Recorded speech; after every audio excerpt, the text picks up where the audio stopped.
Hi, you're listening to the Leadership Advantage podcast with me, Dr. John Kenworthy. The Leadership Advantage ultimately boils down to how you motivate and get people to do things that matter. This isn't some magic trick or silver bullet to instant success, but how you can leverage neuroscience hacks to become a better leader today than you were yesterday.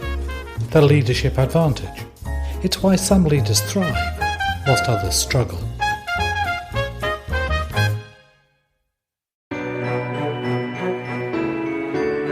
This is the story of two leaders. I worked with this particular organisation on team leadership because one of their sales teams was highly successful and another was doing poorly with a very low morale. The organisation wanted me to find out what was working in the high performance team and fix the low performing team. Then to design and run a training program for all the other sales teams to be as good as the high performing team. So Anne was the leader of the high performing team. She'd joined the company 5 years previously as a sales rep. She was good at her job and always exceeded her targets. She was promoted to team leader within 3 years and had infused her enthusiasm, determination and will to her team. Her team members were happy, hard-working and also successful, most exceeding targets. Joe was the leader of the low-performing team. He'd similarly joined the company 5 years previously, though as a sales team leader. Joe's team were, by contrast, unhappy and unsuccessful in achieving targets. And this had been the case for all 5 years. The team members had changed frequently over this time. Only one member remained from the original team that Joe took over. Anne was enthusiastic when we spoke about her success, saying, "It's great to have such a wonderful team. I enjoy working with them and we're doing well." She went on, "My boss is great, really believes in me and lets me run things the way I want. I like that and I try to treat everyone in the team the same way." When they are down about something, maybe their kid is in trouble or sick, I let them take time out if they need to, so long as the work gets done sometime. It doesn't have to be 9 to 5. I trust them to make up the time, and they do, and more. Joe, he was belligerent when we spoke. "I've tried everything possible to make these people work harder and make target. They're always moaning that their kid's sick or they have to visit the doctor, always skiving off, taking toilet breaks, going for coffee.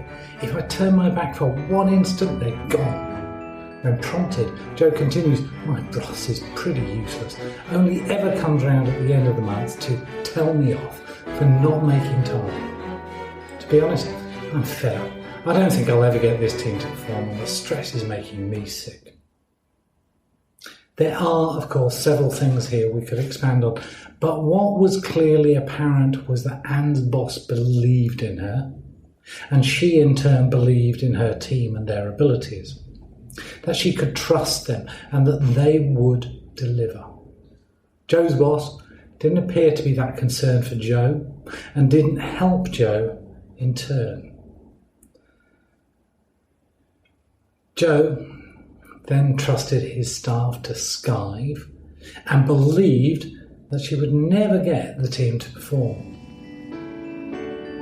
When someone else, particularly someone in authority over you, a leader, a parent, a boss, a teacher, believes in you and your abilities, it helps you to believe in yourself and your team.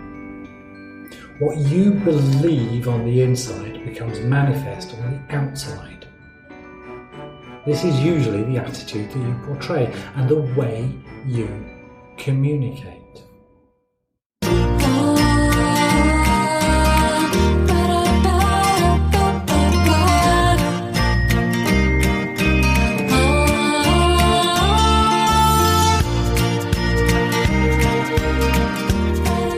It saddens me There are quite a number of clients I meet who have had someone steal their self-esteem at some point in their life. Maybe that's true for you too. Be it a parent, a lousy teacher, or a bullying superior.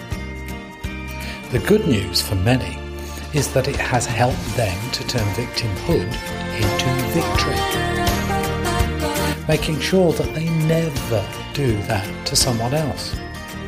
But not everyone has someone who will help build them up.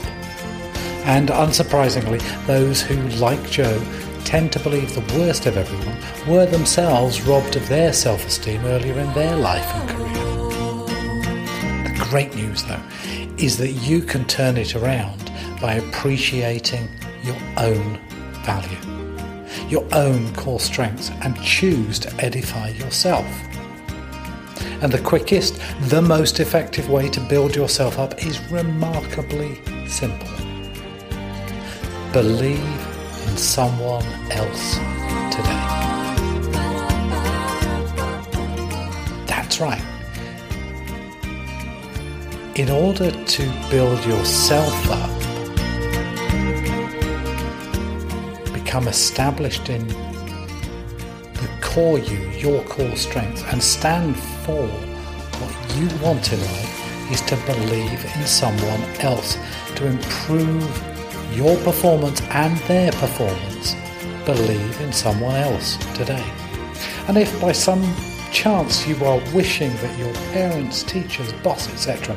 showed their belief in you, or even vaguely tempted to go, if only, go forth right now, find someone that you care about and say the following: I believe in you. You can achieve anything that you want to achieve. I believe in you. You can achieve anything you want to achieve. Be greatly blessed.